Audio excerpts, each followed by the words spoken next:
예, 안녕하세요. 저는 동국대학교 임영애입니다.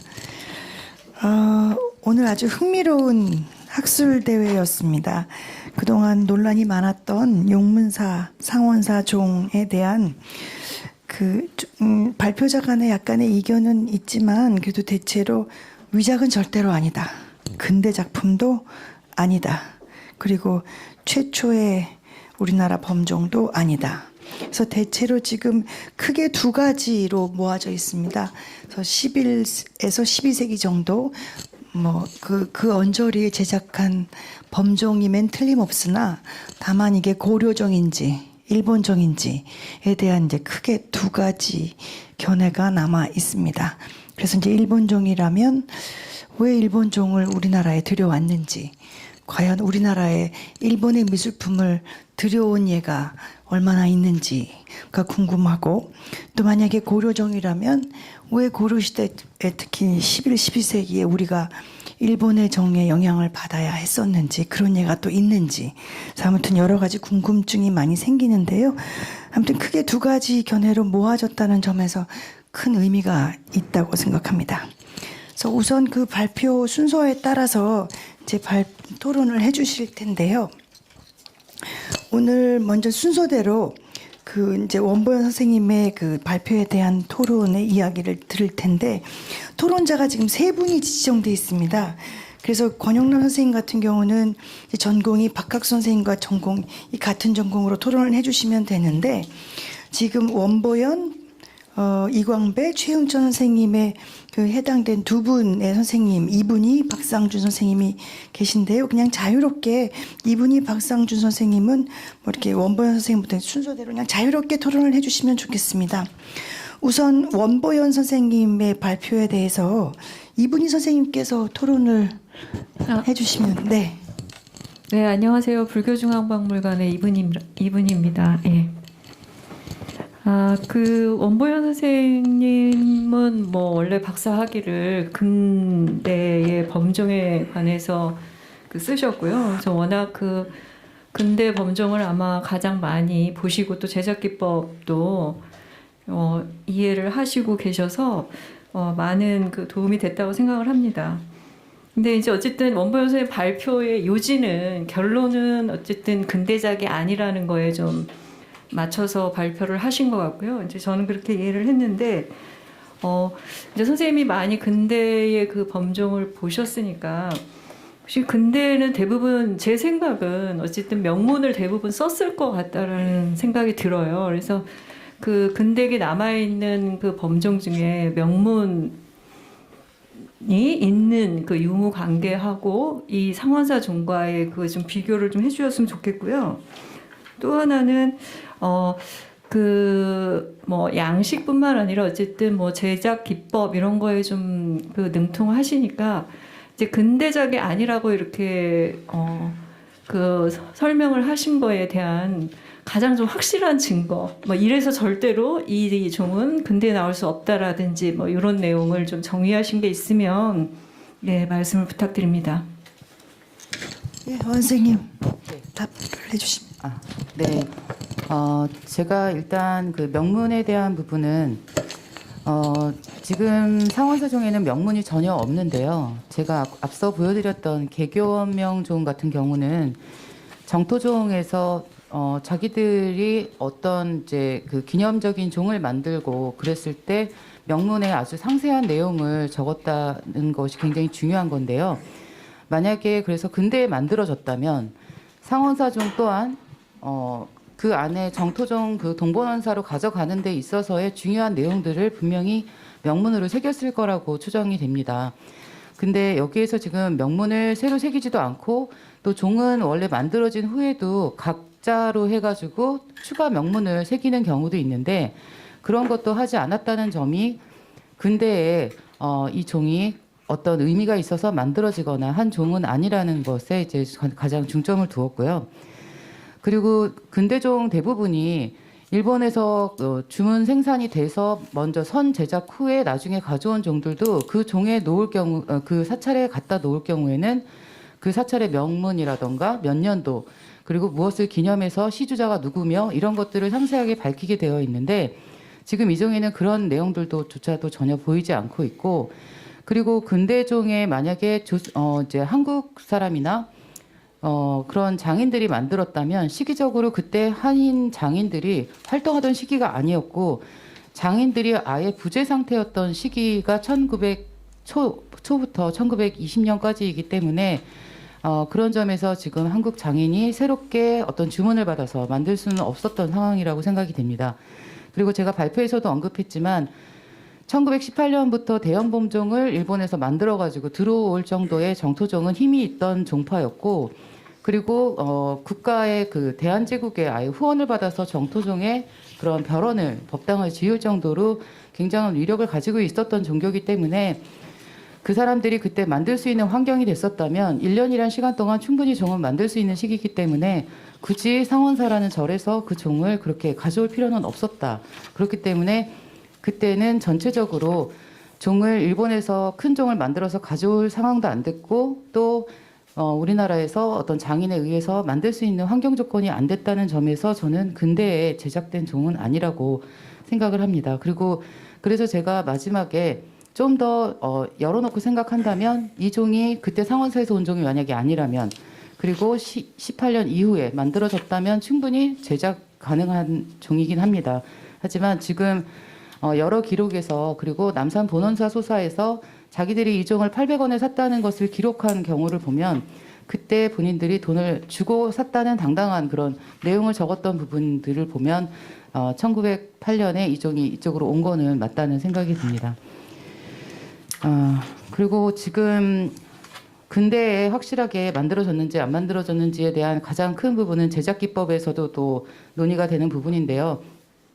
아까 제가 살펴봤듯이 이 종은 통일신라 9세기 종들의 여러 문양을 복합적으로 혼용해서 사용했다는 점 때문에 더 시기적으로 혼란스러운 것도 있습니다. 하지만 전체적인 종신의 형태나 이런 것들이 일본종 형태를 그대로 가지고 있고 세키노 다다시가 얘기했던 것처럼 중국식과 우리나라 종의 양식을 섞었다라고 보기에는 중국식보다는 일본식인 것이 더 확실하기 때문에 그런 부분에 있어서 중국 그 세키노 다다시가 무조건 물론 이제 한국종에 대한 연구는 굉장히 깊이 하셨지만 그래도 한국종에 대한 인식이 약간 모자란 부분 상태에서 우리나라 고려종으로 추정했다고 생각을 하고 있습니다. 네, 이 정도로 답변이 됐습니다. 예, 이분 선생님 답이 되셨을까요? 네. 그럼 고려 시대의 종으로 보시는 건가요? 아니요. 세키노 다다시가 고려종으로 본 이유에 대해서 말씀드립니다. 네. 알겠습니다. 선생님 근데 혹시 선생님 실상사종이랑 비교하셔서 9세기의 특징을 갖고 있다라고는 말씀을 하셨잖아요. 네. 그걸 오히려 역으로 고려 근데 이제 쌍용이잖아요. 쌍용류. 네. 근데 우리가 통일기 신라에 쌍용류가 없잖아요. 없어요. 네. 그러니까 오히려 역으로 고려시대에서 그러니까 고려시대의 형식 혹은 양식이지만 그 천인의 경우는 그 고식을 그 앞식의 걸 받았다 이렇게 보는 게 더 정확하지 않을까요? 그렇다고 하더라도 고려시대에는 쌍용의 용류가 나온 종이 없고 저희가 중국종을 모방한 경우가 없기 때문에 고려 초기라면 그게 불가능하고요. 고려 후기라면 혹시나 가능할 수는 있다. 11, 2세기면 가능한가요? 네. 아니요. 그 후, 더 후요.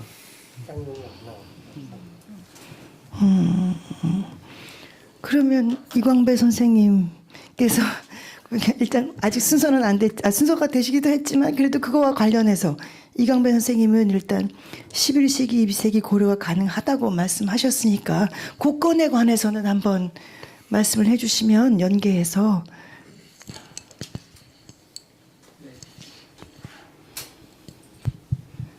실제로 한국 범종에서 현황에서 봤을 때 쌍용의 용류는 특히 중국종 영향받아서 거는 이제 원나라 때부터 즉 개성의 원복사종이 제작되는 기점으로 해서 이제 조선 전기까지 이어지는 그 상황으로 볼 수 있는데 제가 판단했던 부분은 일단 용류의 부분이 이제 좀 보수에 대한 흔적들과 그런 가능성이 존재하기 때문에 그거는 이제 단적으로 용류만으로서 이 시기 규정이 가능한가 그랬을 때는 용류 외에 종신의 어떤 표면 장엄, 장식 의장 그리고 그 장식 의장을 주도했던 시대 미감 이런 것들을 좀 구체적으로 봤을 때 실제로 고려 후기와 통일신라 그 사이인 고려 전반기에 그 유행했던 어떤 문양의 패턴이라든지, 그리고 조금 좀 유념해 둬야 될 필요성이 있는 것이 고려 전기 자체의 어떤 범종뿐만 아니라 어떤 미술 전반에서 읽혀지는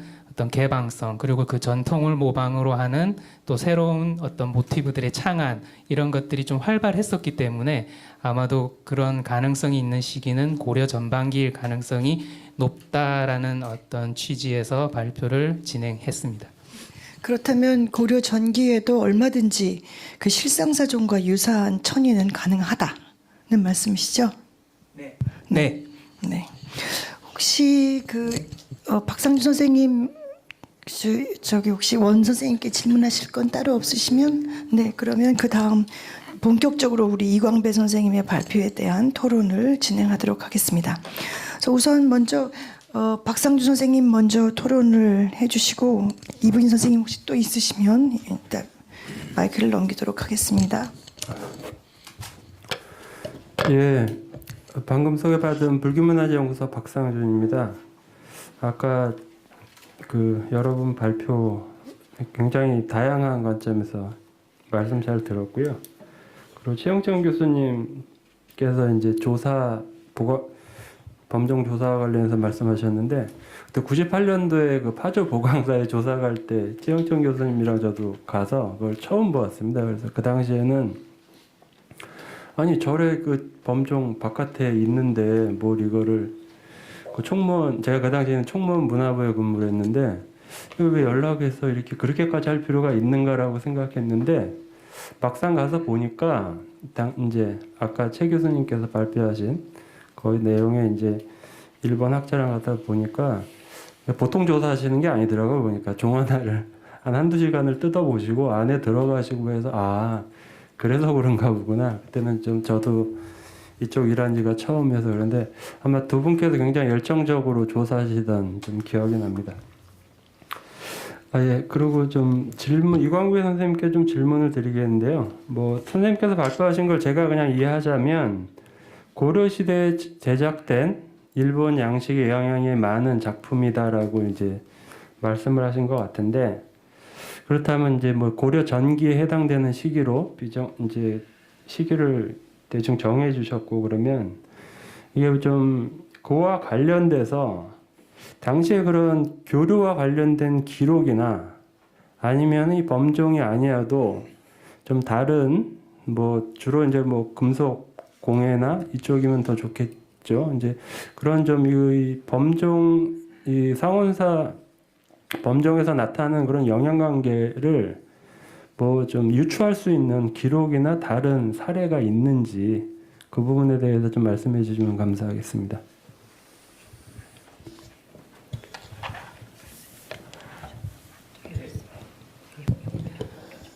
다른 분야도 마찬가지겠지만 어떤 기록으로 남은 실물 거래나 장인의 이동에 관련된 기록은 현재 명확하게 제시된 것은 알려지지 않고 있습니다. 하지만 실제 범종에 국한해서만 본다면 현재 일본에 반출되어 있는 범종의 현황이 이제 한국 범종의 현황이 쟁 선생님 조사로 인해서 잘 알려져 있는데요. 거기서 보게 되면은 한 50여 점이 넘는 종 중에서 고려종이 거의 90%에 이릅니다. 조선종 하나에 통일신라종 대여섯 점 정도 파악되는데, 실제로 그렇다면 고려 범종이 왜 그렇게 집중적으로 일본에 건너갔는가?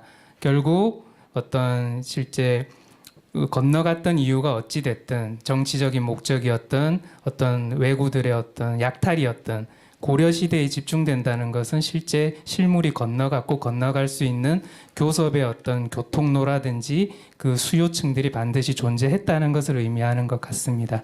그래서 실제로 통일신라나 조선보다는 특히 고려 시대를 아울러서 그럼 범종이 실제로 건너갔다는 것 자체는 그만한 어떤 양식의 교류는 없다고 봅니다. 실제로 저희가 중국종의 양식을 조선시대 때 모방해서 만들지만 실제 장인들이 직접 그 범종을 본 것도 아니고 어떤 이야기를 들은 그런 면모들을 통해서 또 우리 나름의 어떤 미감으로 중국종의 양식을 수용한 면모들을 보이는데, 실제 고려시대의 범종이 일본으로 건너갔다는 것은 실물을 보고 일본 장인이 만들 수 있는 그 여건은 충분히 형성됐을 것이다. 그리고 다른 시대에 비해서 고려 시대가 그러한 유입의 사례가 많은 것을 봤을 때 훨씬 더 활발하게 이루어지지 않았을까. 그런 면을 가장 극명하게 보여주는 것이 묘도인 범종의 어떤 장식 의장들, 그리고 묘도인이 갖는 당시 어떤 시대의 상징성, 그리고 정치라든지 미술의 상징적인 곳에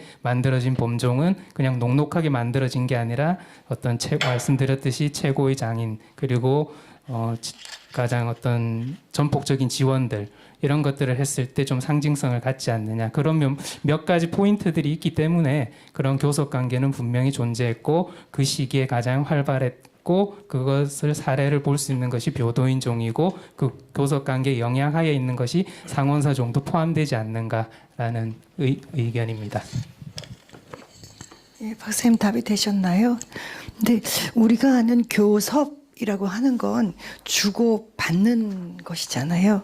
그래서 지금 우리가 여태까지 늘 우리가 아까 묘도인종처럼 영향을 준 건 알겠는데, 이 경우는 이제 영향을 받은 경우잖아요. 그래서 그런 경우 이제 정말 교섭이라고 해도 되겠다 싶은데, 과연 우리나라 고려 전기에 그런 유사 예가 불교 미술에 있는가? 라는 문제가 사실 저는 좀 궁금했고, 또 아까 선생님께서 그 쌍두류를 보수했다고 한다면, 우리 종이라면 그 여전히 뚫려 있어야 할 것 같아요. 그 완전 보수라고 하더라도. 근데 아까 제가 본 사진에서는 뚫려 있지 않았단 말이죠. 뚫려 있지 않았다는 건 처음부터 안 뚫었다는 얘기인데, 비록 보수라 할지라도. 그렇다면 우리나라 고려시대 정도, 아까 조금 아까 여쭤봤더니 다 뚫려 있다. 고려시대, 조선시대까지 다 뚫려 있나요? 그렇다면 이 뚫려 있지 않다는 건 뭐 보수하면서 거길 막았나, 그럴 가능성은 없을 것 같거든요. 그래서 그 두 가지 점을 제가 좌장이지만 궁금해서 여쭤봅니다. 저도 그 부분은 너무 궁금한 상황인지 알지 못하겠는 것 같고요. 네. 보수를 그냥 떨어졌다 약간 붙일 수도 있고. 보수는 그렇지만 구멍이 원래 있던 걸 메우진 않았을 거 아니에요. 문제가 있어서 약간 위태하니까 붙였을 가능성은 없어요. 그건 지금 보수가 완전 정면 보수가 아니라. 아니 그럼 나중에 그건 박 선생 할 때. 그거에 대해서 네. 약간 좀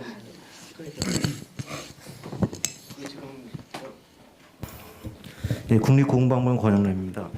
그 다시 주조를 했다라는 거에 사실은 저는 의문을 좀 갖고 있는 게, 그 사실 힘을 받거든요. 그러면은 산하층이 생겨서 그 힘을 받았을 때 특히 그건 밑에 하중을 다 버텨야 되는데, 그게 보수로 버틸 수 있을까라는 먼저 의문이 있고요.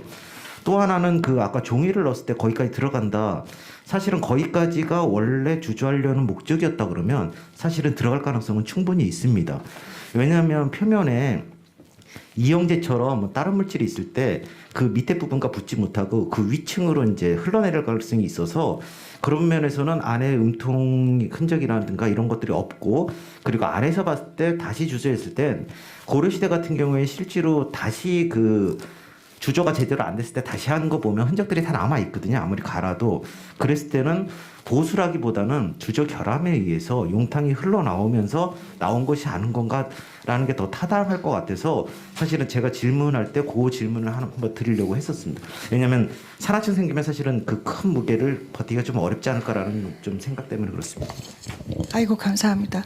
그래서 다시 이경배 선생님께, 고려 전기에 과연 우리가 일본의 영향을 받은 우리 불교 미술이 있는가를 한번 제가 아까 여쭙었는데, 아무리 돌이켜 생각해봐도 불상도 고려의, 그러니까 일본의 영향을 받은 우리 고려 전기의 불상 떠오르지가 않는단 말이죠. 그래서 제가 자꾸 집요하게 여쭈어요. 네. 그 저기 고려 시대에는 제가 지금 답변을 못 드리겠고, 아까 잠깐 질문 사항 중에 일본의 영향을 받은 거는 그 조선왕조 실록에 제가 찾아본 자료에 의하면 대마도주가 일본의 그 대마도주가 조선왕실에다가 운판과 대경을 바쳤다는 기록이 여러 군데 나옵니다. 뭐냐면 제가 이제 운판 논문쓸 때 제일 의아했던 게 뭐냐면, 우리나라 고려시대 운판이 단 한 점도 없습니다. 그리고 나오는 것도 조선 전기는 없고 조선 후기부터 나오기 시작하거든요. 근데 일본은 이미 11세기부터 운판이 등장을 합니다. 그래서 왜 도대체 우리나라에는 운판이 없을까 생각을 했더니 한국 자체에서, 즉 조선 고려는 운판의 그러한 그 선종의 그 법구를 그렇게까지 특별하게 중시 안 하고 만들지 않았던 것 같습니다. 그래서 종이 있고 또 아까 쇠북이라고 얘기하는 금고, 반자가 있기 때문에 그 역할을 다 했고, 아마 조선 전기의 그 대마도라든가 이런 일본 미술의 영향을 통해 들어온 운판이 조금씩 만들어지기 시작을 해서 조선 후기에 절에서 만들어지지 않았을까. 이런 점에서 일본의 미술의 영향을 받은 운판과 대경, 즉 경이라 그러는 거죠. 이거는 우리 자체적인 거라기보다는 일본 선종 법구가 거꾸로 우리한테 역수입되어 있을 가능성이 있기 때문에 그 우리가 지금 찾지 못했던 새로운 이런 교섭 또는 그 교류의 사례가 있으리라고 생각이 됩니다. 선생님 혹시 그렇게 새로운 물품이 들어오는 건 가능하지만 기왕에 우리가 범종이 많은데 통일기 신라의 범종이 아주 특별했는데 그럼에도 불구하고 일본의 범종의 영향을 받는다, 이런 관점은 조금 좀 다르지 않나요? 새로운 그러니까 운판의 경우는 없던 게 아예 들어온 거고, 그래서 그런 점에서요. 그러니까 기술적으로 우리가 일본보다 못하거나 또는 일본의 그것이 굉장히 뭐 전 동아시아에서 굉장히 일본 범종이 최고로 친다면 가능하겠죠. 근데 아마 제가 지금까지 상식적으로 봤을 때 우리나라 범종이 동아시아에서는 가장 뛰어나고 또 그래서 아까 쉬운 점이 넘는 우리나라 범종이 이렇게 수입이 되거나 또 약탈이 되거나 한 이유도 그 일본 자체에서도 한국 범종의 우수함을 다 인정을 하고 있습니다. 그 주조의 어쨌든 훌륭함, 그 가장 중요한 건 소리의 그 어쨌든 맹놀이 현상이라고 하는 이런 독특한 그것 때문에 그게 다 이제 음통하고 연결이 다 되거든요. 그래서 일본종에서 가질 수 없는 한국 범종만의 외장의 아름다운 그리고 주조 기술의 뛰어남, 소리의 이러한 것 때문에 일본에서는 우리나라 종을 이렇게 많이 갖고자 했고 또 요구도 합니다. 아까 말씀드린 이런 조선왕조실록에는 거꾸로 또 한국의 종을 달라고 하는 기록도 나오는 걸 보면 뭐 분명히 우리나라에서도 보냈고 또 장인들도 가지 않았다고 장담할 수는 없습니다. 왜냐하면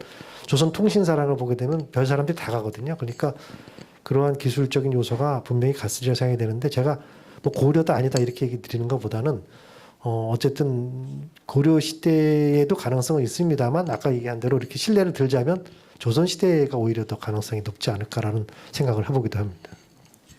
이광문 선생님, 제가 선생님을 공격하려는 게 아니라 저는 고려종이었으면 좋겠다라는 이런 바람에서 계속 이렇게 어떻게 하면 좀 고려종일까 이런 생각을 하면서 여쭙는 겁니다. 선생님 개인 발표에 대해서 말씀을 드리는 게 아니라. 네, 그러면 이어서 이광문 선생님 혹시 더 질문 있으신 분 계시나요? 이분희 선생님 있으시고. 네. 네. 어쨌든 이광배 선생님이 그 고려 제작서를 얘기를 하셨으니까 좀 거기에 대한 질문을 드리고 싶은데요.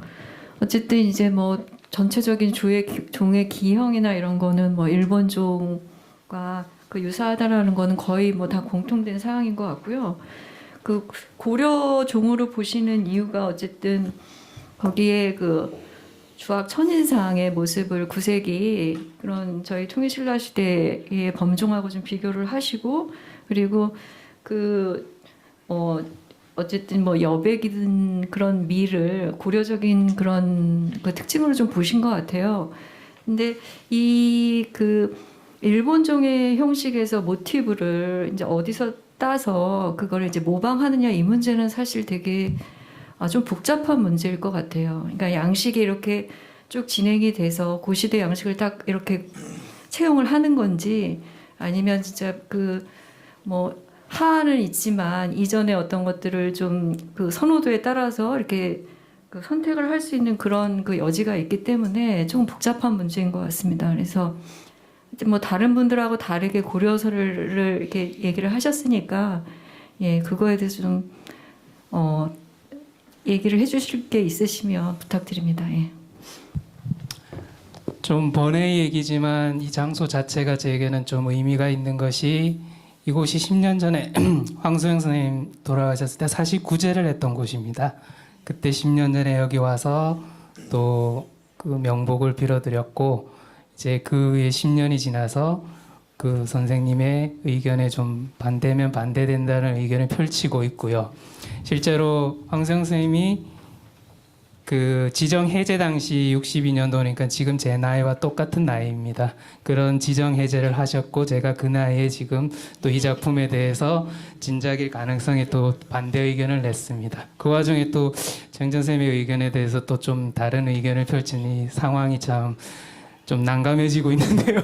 이게 제가 의도한 바는 아니지만 실제로 저희가 이 상원사 제가 선악들의 연구 성과들을 좀 많이 살펴보고 했는데 너무 오랜 기간 그 위작이다 아니다 이거에 좀 답습이 돼가지고 그러니까 매몰되었다 그래야 되나 그런 어떤 학문의 방향들이 너무 답보적으로 진위 논쟁으로 어떤 좀 그러니까 피곤한 상태 그런 상태로 있었던 걸 느꼈습니다. 근데 실제로 그 황정 쌤을 비롯해서 모든 분들 그런 걸 원하시진 않았던 것 같고 이제 이런 계기를 통해서 좀 더 자유롭게 그런 어떤 모든 논란을 떠나서 범종 자체만을 봤을 때 한국 미술을 봤을 때 이 작품에 대해서 어떤 인식을 가지고 저희가 감상을 하거나 이제 거기에 대해 가치 규명을 해야 하는 상황이라고 제가 직관적으로 느꼈고 실제로 제가 이 그 양식적인 부분을 쓸 때는 진짜 아무 그 참고 문헌 없이 제 느낌 그대로 그냥 있는 그대로 그래서 조금 소설 같은 이야기도 있고 좀 허황된 얘기도 있을 수 있지만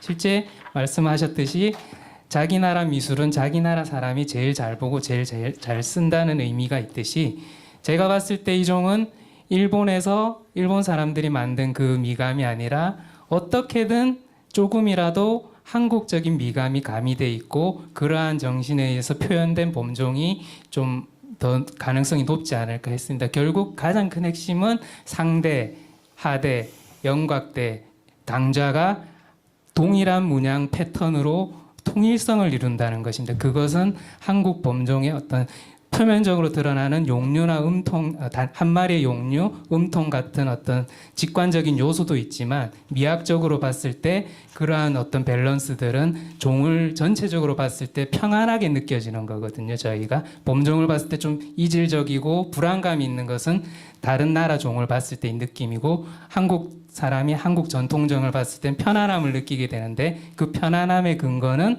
그런 문양의 통일성, 패턴의 균형, 오래 1000년 이상 누적된 한국인의 눈 이런 것들이 좀 더 좀 강하게 반영되지 않았을까 그런 취지로 제가 그 이번 발표를 좀 과감하게 했던 것이고 많은 부족한 점이 있습니다. 실질적으로 어떤 과학적인 어떤 그 객관적인 타당성에는 미치지 못하지만 그 저변 그 이전에 저희가 범종을 바라보는 감상의 포인트가 좀 더 좀 양식사적이고 미학적인 부분에 좀 더 강조를 해야 되지 않나. 그래야 이 범종이 향후 연구의 방향이 좀 더 진보적이고 그리고 뭐 좀 자꾸 미학 얘기를 해서 좀 그렇지만 어떤 미학적인 감각도 한번 되짚어 볼 수 있고 그런 분야들도 연구가 될 수 있고 그래서 조금 비판해 달라는 그 화두를 제가 발표를 통해 좀 전달하고 싶었습니다. 예. 그래서 결국은 일본의 영향을 받은 고려정이냐 고려의 영향을 받은 일본정이냐 답을 박학 선생님께 기대하였으나 과학적 분석에서 좀 시원한 답이 나올 것을 기대하였으나 결국은 좀 쉽지 않다. 네. 그 사실은 시원하게 앞으로 지금까지 우리가 뭘 해왔고 앞으로 무엇을 할 것인가라고 제가 시원하게 저는 답변을 했다고 생각을 하거든요.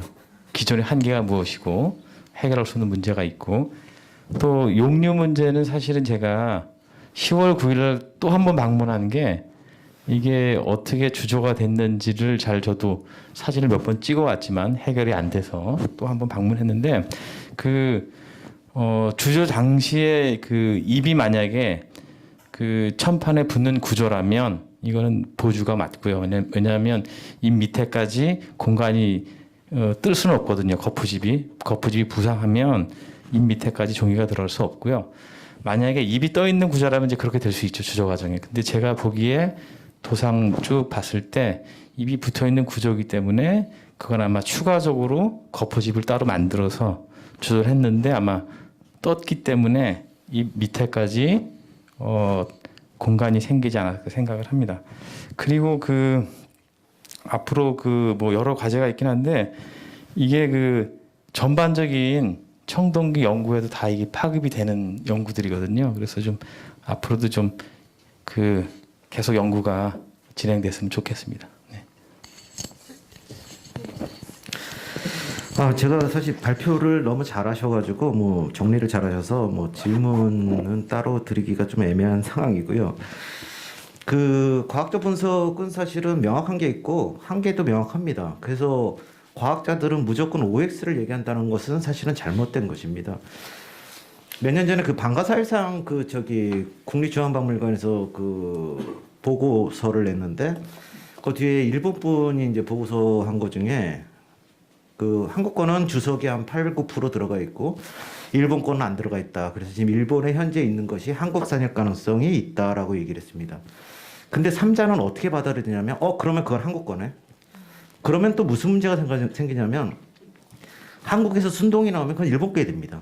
이건 뭐냐면 필요 충분 조건이 맞지 않는 것이거든요. 그러니까 그런 것들에 대해서 가능성은 있으니까 그럼 한국과와 연관시켜서 조사를 해볼 필요는 있지만 그게 단정이 되면은 과학적 분석을 잘못 해석하는 상황이 되기 때문에 그런 거에 대해서는 좀 조심해야 되지 않냐라는 것이 사실 오늘 박학수 연구원님의 발표 내용인 것 같습니다. 그리고 또 하나 추가적으로 말씀드리면은 아까 그 고대 금속이라고 얘기를 했는데 사실은 아까 그 박학수 연구원님이 말씀을 하셨습니다. 뭐라고 했냐면 현대 재련법이 언제부터 했는지는 명확하지 않다라고 얘기했습니다. 그 얘기는 뭐냐면 옛날부터 현대 제철이 하기 전까지 상태의 금속 미세 조직이 나왔다는 얘기거든요. 그러면 현대 재련이 동재련이 언제부터 했느냐는 사실은 지금 명확하진 않습니다. 철 같은 경우에는 실제로 1960년대에도 고대 제철법이 사용됐습니다. 근정전에 있는 철이 고대 제철법으로 사용됐습니다. 근정전이 언제 했냐면 구한말에 됐는데 사실 그러면 그게 어떻게 되느냐라는 것도 사실 애매한 부분입니다.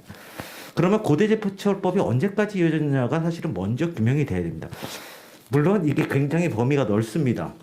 근데 그게 지금 현재까지 그러니까 어떤 시대가 딱 바뀌면서 고려, 조선 뭐 이런 바뀌면서 명확해지면 아주 좋은데 사실은 그게 명확하지가 않기 때문에 금속이라는 건 어차피 비슷하거든요. 현대 제철법이 들어오지 제동법이 들어오지 않다면 일본도 마찬가지. 물론 일본은 좀 빠릅니다. 우리보다. 왜냐하면 산업화가 더 빨리 됐기 때문에 다른 안료나 이런 것도 천연 안료가 아니라 이제 합성 안료들이 한 1800년 중반 때 나옵니다.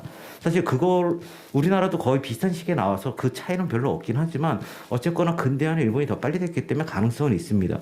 근데 일본이 완전 전국에 다 걸쳐서 동재련하는 것이 완전히 바뀌었다든가 아니면 우리나라가 언제부터 바뀌었다든가 이게 명확해지면 아마 더 될 것입니다. 그래서 고대 동이다라는 것은 아까 미세조직에서 보신 것처럼 그렇게 명확하긴 하더라도 그러면 그게 그러니까 고려다 그러다 통일신라다라는 것은 사실은 어려운 문제입니다. 왜냐하면 조선이나 고려 시대에도 사실 그런 게 나오기 때문에 그렇습니다.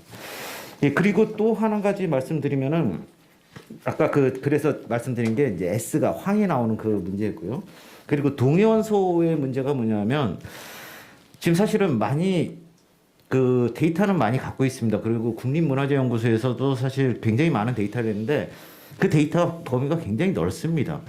그 넓어서 그것도 마찬가지로 아까 이거 아니면 저거다라는 거 말하기가 좀 어려운 부분인데 사실은 옛날부터 동위원소, 납동위원소를 할 때 문제가 이제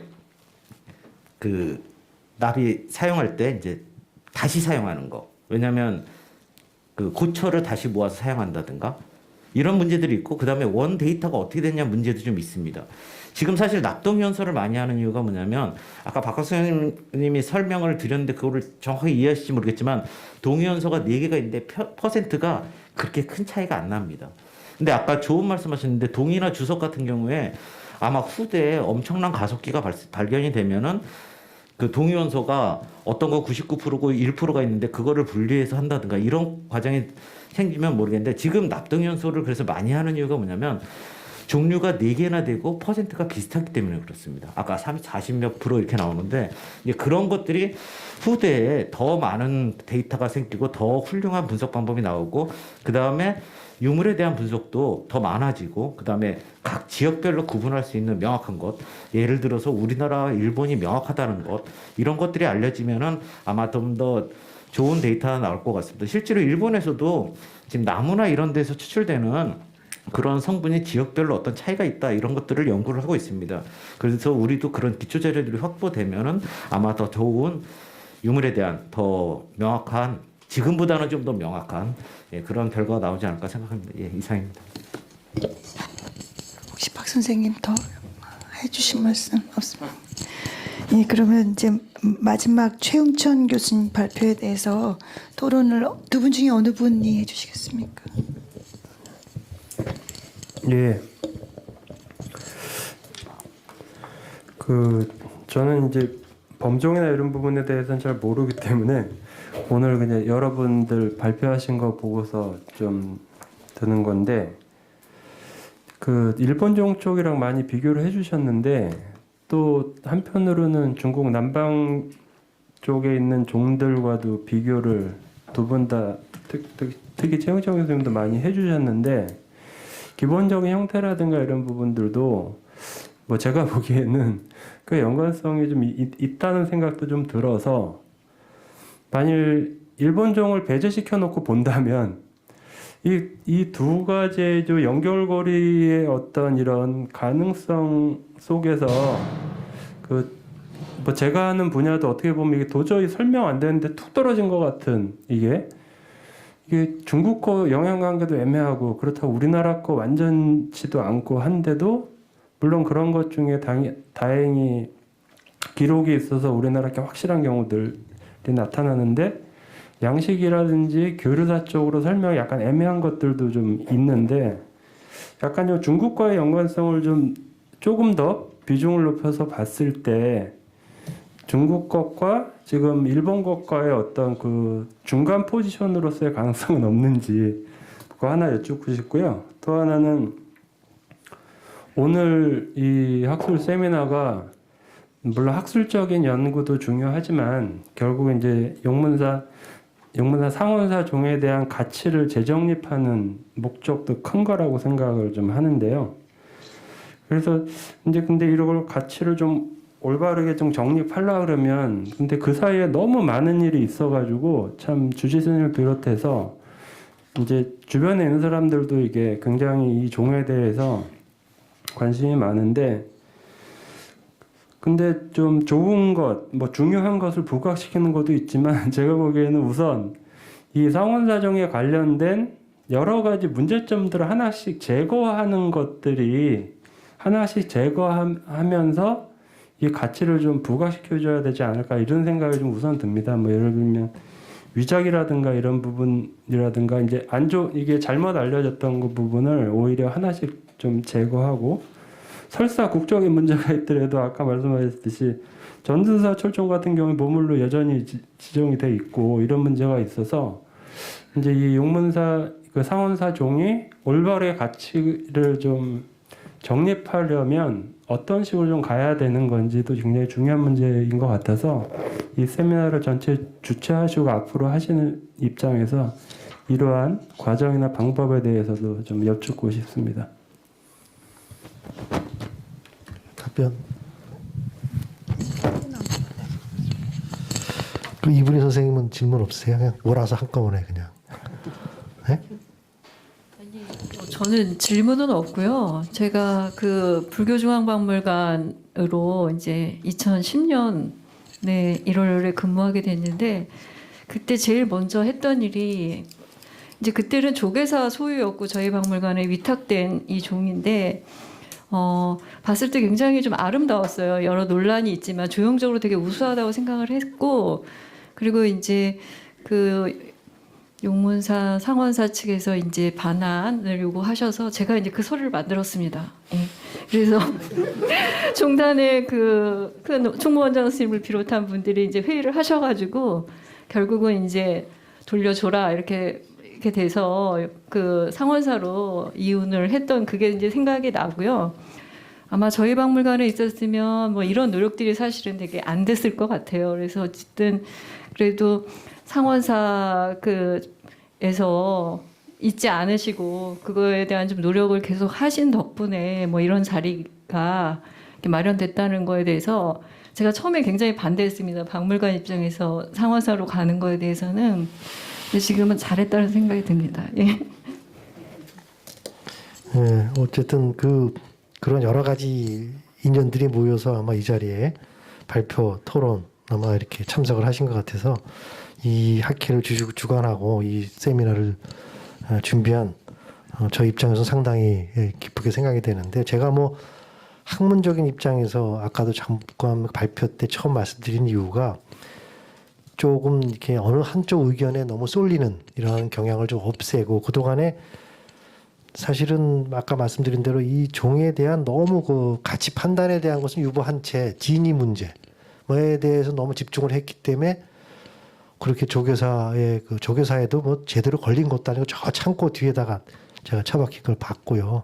그리고 보강사에서도 아까 말씀 잠깐 드렸지만 죄송한 얘기인데 그걸 정말 귀중하게 모시려고 한 게 아니라 원래 있던 종은 법당 내부에 넣어놓고 이건 종 치려고 갖다 놓은 거예요. 그래서 제가 그때도 그 주지 스님한테 종은 이거 치시면 안 된다. 이거 자체가 중요하기 때문에 그걸 말씀드리고, 얼른 성보에다가 그때 공동조사한 걸 약간의 그 어쨌든 보고서 형식 쓰고 나니까 그 종이 그래도 조교사에서 다시금 가지고 와라 이렇게 돼갖고 조금씩 그 가치와 그 어쨌든 위치에 대해서 재평가가 이루어지기 시작한 것이 꼭 12년 전이 되겠죠. 22년 전이 되겠죠. 그래서 느끼는데, 제가 봐도 아직은 조금 더 우리가 접근하는 게 더 깊이 있게, 아직 결론적으로 딱 부러지게 이 종은 어느 시대 거다. 이 종은 고려 시대에 일본 거를 모방해서 만든 고려종이다. 또는 일본에서 만들어져서 한국에 온 종이다라고 결론 내기는 저 역시도 어렵습니다. 그래서 다양한 의견을 도출시키고자 이 자리에 모였는데, 제가 말씀드리고 하지 않은 것은 이러한 그 작은 이런 그 의견과 이런 것들이 지금은 제가 제목도 제가 지었습니다. 이 용문선 상원사의 과거와 현재. 그런 것도 재미가 없어서 잃어버린 실체를 찾아. 네.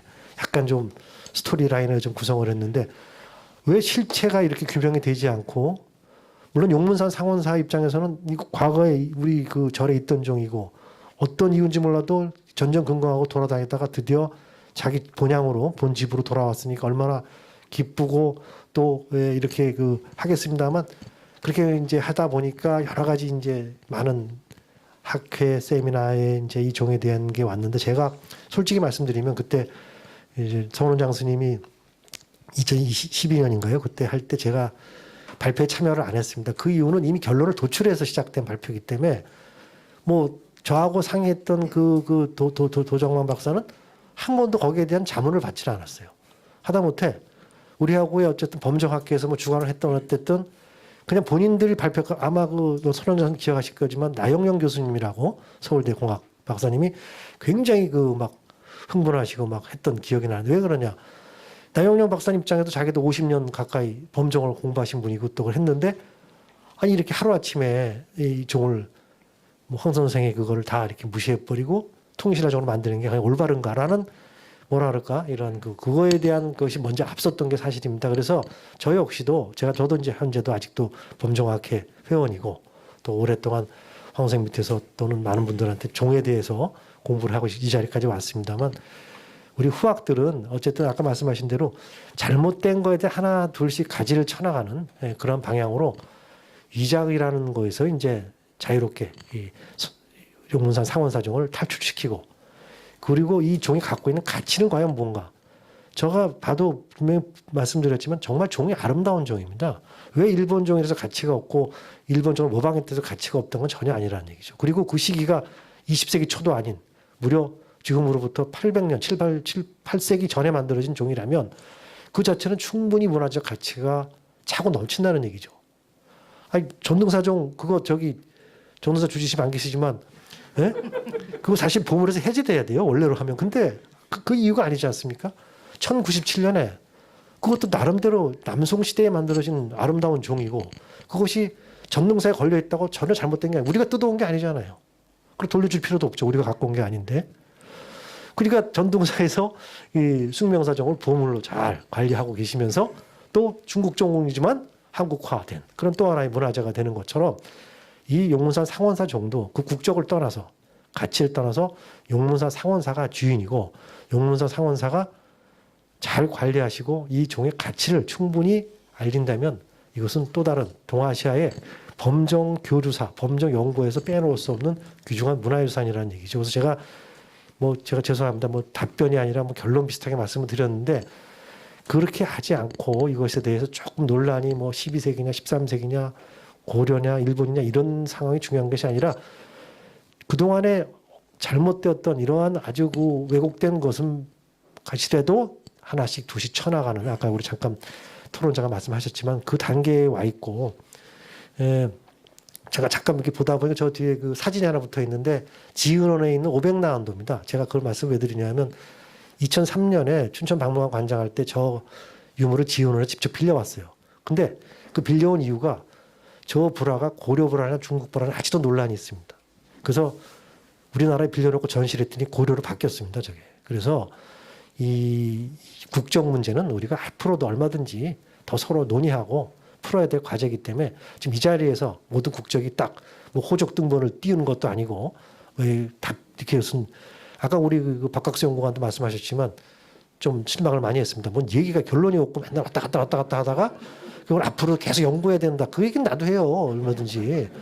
그럼 물론 거기 뭐야 보존 과학적인 측면에서 뭐가 좀 명쾌한 결론이 좀 나오나 했더니 하긴 뭐 그런 걸 별로 바라지도 않고 제가 부탁을 했습니다만 어쨌든 예, 보존 과학적인 측면에도 아까 제일 정답이 뭐냐면 수치가 아직 정확하지 않다는 얘기입니다. 그러니까 어느 시기가 돼서 몇 대 몇의 구리 주석의 합금이다. 요게 들어가면 아니다. 요거는 일본종이다. 요거는 예, 한국종이고 통일신라종이다는 그런 결론을 내린다는 거는 절대 어렵다는 얘기죠. 그래서 그런 거를 말씀드릴 수가 있는 게 제가 뭐 좀 본의 아니게 너무 좀 나서서 얘기를 했습니다만 그 아까 니코도쇼 일광 동조공종을 잠깐 발표 때 놓친 게 뭐냐면 현재 연구 결과 그 일광 동조공종은 한국의 장인이 가서 만들어준 걸로 지금 밝혀지고 있어요. 일본에 건너가서 1642년에 일본에 건너가서 우리나라 장인이 조선시대 장인이 가서 만들어줬다는 기록을 찾아낸 이런 사례도 있어요. 그러니까 일본종인지 알고 있었던 게 이렇게 조선의 장인이 건너가서 만들어줬다는. 그러니까 그 사람이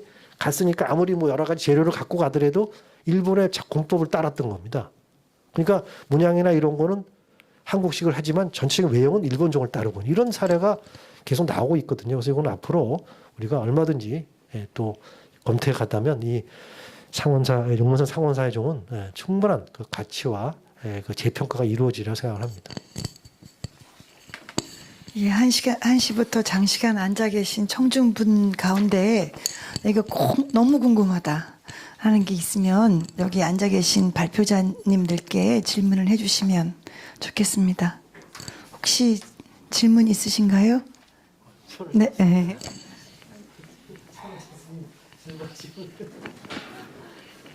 마이크가 갈것 같은.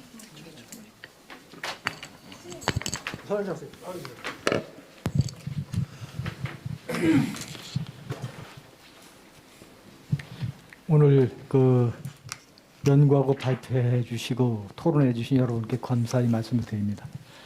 제가 이제 세 번째 이렇게 세미나를 그 참석을 했는데요.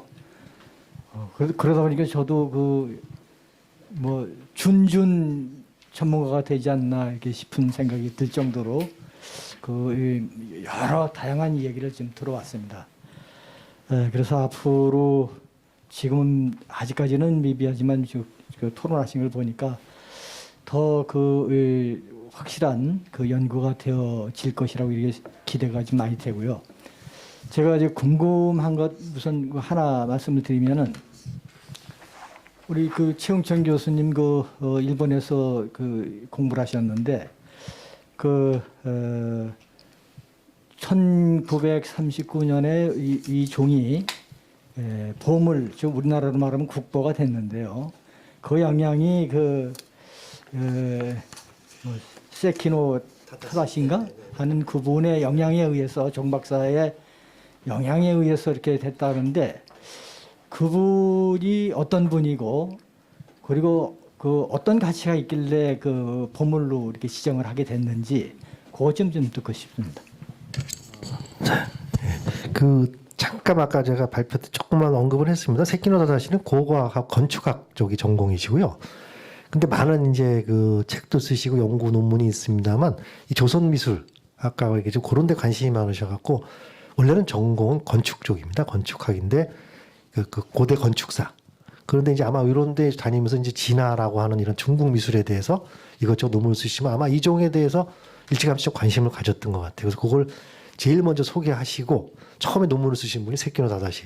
논문이라면 짧은 이렇게 소개의 글인데, 근데 그게 이제 반영이 돼서 사실은 보물로 그 됐고, 나중에 뭐 아시다시피 일제 시대의 보물은 전부 나중에 이제 국보로 승격이 됩니다. 그 과정에서 뭐 솔직히 상원사정이 다시 재평가가 이루어져서 국보가 된 건 아니고 전체 보물에서 이제 한 단계 업그레이드 되면서 이제 국보가 된 것인데, 뭐 그러다가 또 아까 60년대 초에 이런 문화재위원회에서 이렇게 된 거는 그 근거가 뭐 사실 어떤 정확한 이런 논지라든가 이러한 그게 자료가 있는 것이 아니라 그냥 주변 사람들의 뭐 조사에 의한 촌노의 말. 그리고 제가 봐도 황무성 선생님이 종을 공부하시면서 정말 요상하게 생겼거든요. 앞만 봐도 당신은 통일신라종에 대해서 제일 많이 알고 계신다고 생각하는데 이게 뭐 통일신라종도 아니고 그렇다고 중국종도 아니고 하니까 아마 이제 그런 의견을 좀 개진하셨던 게 또 뭐 지나간 얘기지만 그때 문화재위원을 하시면서 불교미술에서는 황선 선생님의 의견이 거의 절대적이었습니다. 뭐 나중에 진홍 선생님 잠깐 계셨지만 고고학이 아닌 이 미술사 쪽에서 황 선생님의 의견에 거의 아마 이게 동의가 있을 수밖에 없었고 그래서 그게 한 50년 가까이, 50년 넘게 이렇게 이제 아마 좀 가치 문제가 이렇게 논란이 되었던 것이 아닌가 생각이 듭니다. 세키노 박사님은 원래 그 공예 전공은 아닙니다.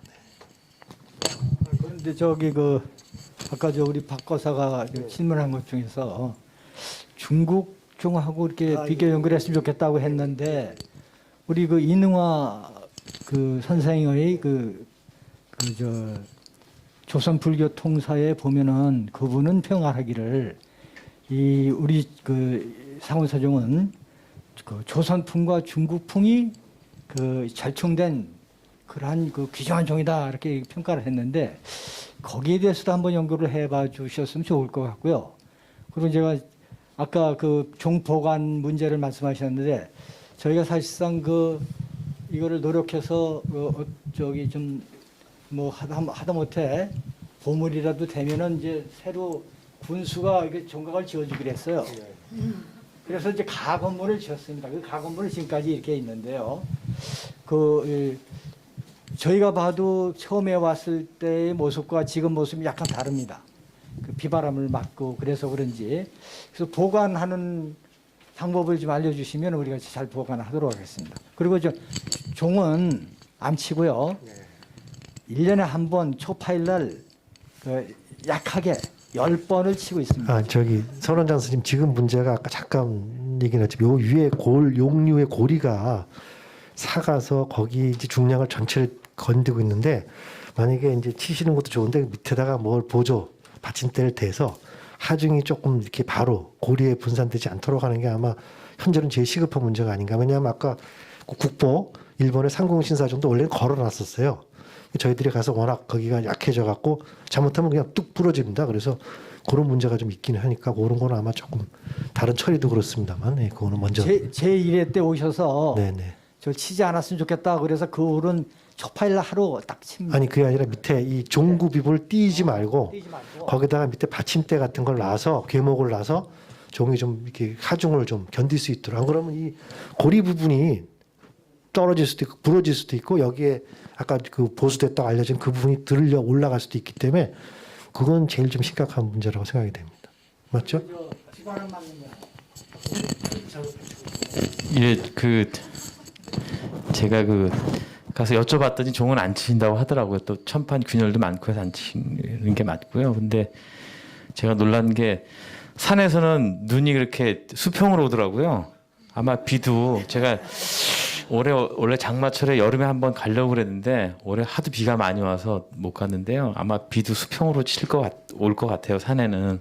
그래서 사실은 그 비바람하고 이거 막는 게 제일 중요한데 지금 구조상 어렵거든요. 그래서 서둘러 뭐 종각이나 좀 어떻게 좀 했으면 좋겠고요. 아까 말씀하신 대로 보신각종하고 성덕당 신종도 사실은 밑에 그 고임 그 나무들이 있거든요. 그래서 실제로 그 위에 단련 있지만 하중은 받지 않게 돼 있는데 일단 말씀하신 대로 그거랑 보존 처리도 좀 이른 시일 내에 좀 했으면 좋겠습니다. 코팅이라든지. 네. 우리 박학수 그 교사님이 한번 방문해 주세요. 그럼 우리가 또 가야 돼. 이저 그 받침하는 것도 우리 모르니까 네네. 비바람 막는 것도 한번 그 이렇게 말씀 좀 해주시고 그러면 우리가 네, 제가 총 5번을 방문을 했었거든요. 그래서 사실은 조사할 수 있게 선 원장님하고 주지스님하고 오늘 사무국장님이 안 오셨나요? 아, 사무국장님께서 많이 도움을 주셔가지고. 아, 며칠 사이에요? 아, 네, 알겠습니다. 제가 사실은 그 개인적으로 관심이 굉장히 많아가지고요. 그 책을 본 이후로 제가 아니 이렇게 중요한데 왜 이렇게 되지 되게 분개했었고 그 관심이 많아서 사실은 의뢰를 받으면서 걱정을 많이 했습니다. 이 논쟁에 대해서 제가 그 뭐 비록 공대생이지만 그 치열하게 논쟁이 있다는 걸 알아서 이게 과연 어떻게 답신을 드릴 수 있을까 고민을 많이 했는데 끝까지 저의 고사에도 불구하고 매번 해서 제가 했는데 막상 정리를 해보니까 앞으로 좀 무엇을 할 것인가에 대해서 좀 제 나름대로도 좀 정리가 돼서요. 앞으로 좀 함께 좀 연구하는데 참여를 좀 시켜주십시오. 네, 감사합니다. 혹시 그 최용춘 교수님이십니까? 네, 그렇지 않아도 마이크를 넘기려고 했습니다. 네, 우리 학술 대회가 개최되는데 많은 큰 도움을 주신 최용춘 교수님께서 네. 예, 오늘 저 선생님 한 분 한 분 귀한 말씀, 발제자, 토론자 말씀 잘 들었습니다. 저는 학교 보면 보문학원 이사로 있는 최용춘 교수입니다. 지난 2월에 상지대학교 법과 정년퇴 임을 했고 현재는 보문학원 이사로 있습니다. 전에 교수불자연합회 회장을 역임한 바 있습니다. 그리고 이번 세미나에서 지금 많은 그 선생님들 발제하시고 토론하신 내용들 다 좋습니다. 우리 최웅천 교수님께서 69쪽에다가 피력하신 말에 크게 공감하면서 문화재로서 우리 불교 유물 중에서 문화재로서 보호받을 수가 있는 것이라면은 충분히 보호할 가치가 있다라는 말에 크게 공감합니다.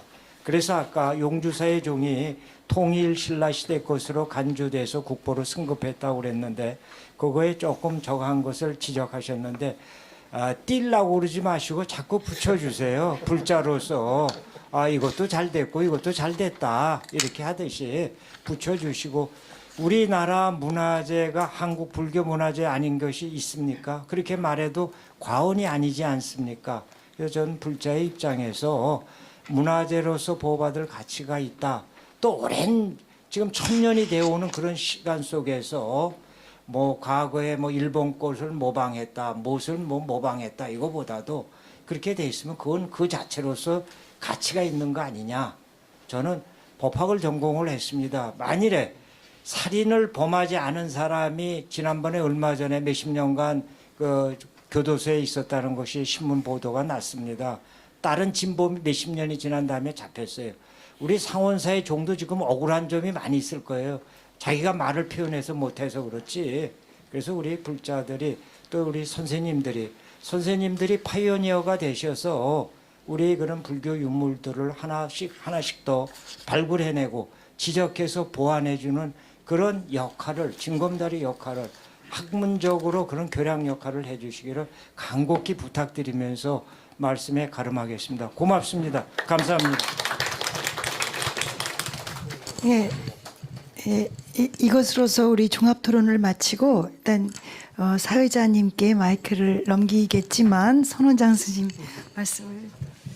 네, 종합토론 마치기 전에 우리 선 원장 스님의 총평을 듣고 종합토론 마치도록 하겠습니다. 이게 잘.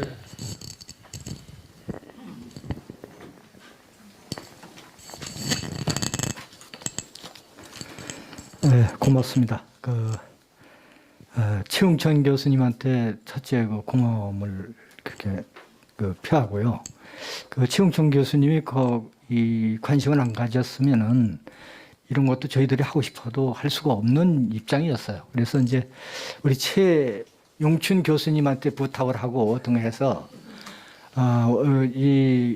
세미나도 해서 다시 한번 조명을 해보자. 그래야지 세인들의 관심도 갖게 되고 또 문화재로서의 역할을 할 수 있고 또 더 깊이 연구할 거 아니냐. 좀 그렇게 부탁을 해서 두 분한테 제가 부탁을 해서 오늘 세미나가 이렇게 이루어졌는데요. 하여튼 관심을 가지고 이것을 이 제자리를 문화재가 제자리 찾도록 같이 노력해 주시면 정말 고맙겠습니다. 정말 고맙습니다.